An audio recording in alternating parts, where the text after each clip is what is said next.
homeless camp in Seattle's Ravenna neighborhood, where a resident was shot and killed last week, has now been cleared.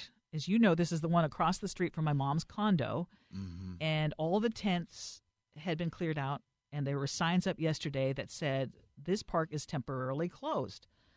The search for the suspected shooter continues, I believe. We were trying to confirm that this morning. But people who live and work in that area, including my mom, feel much safer now that the camp is gone.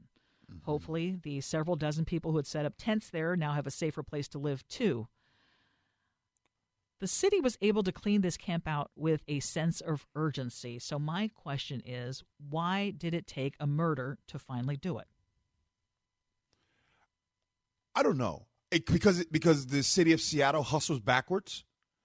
It feels as if they do that. It feels as if there has to be they always react. A crisis. Why can't they just be proactive in some of these things? Or maybe if you guys listen to the Gee and Ursula show, you could hear Ursula talk about the encampment that continued to grow in front of her mom's house. You've been talking about this for how long, Ursula? I don't want to put words in your mouth. Well, pretty much the full pandemic, but that's just one of that's just one example. Many. Right? But in order for it to move, yes. It has to be something that happens. Yeah, and I mean, that happened with the one in Lake City, too. It's like you're waiting for a crisis. I actually posted some pictures on the Gee and Ursula Facebook page, and I asked the questions.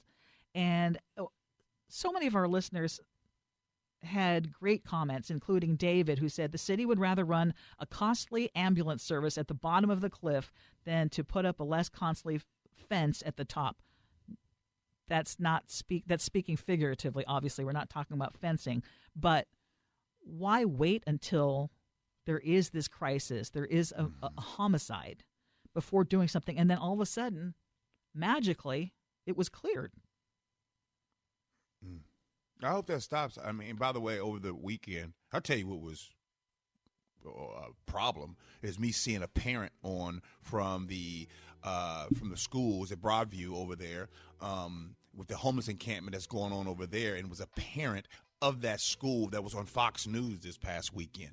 I'm like, yo, city of Seattle is just in the news for the wrong things. Yeah.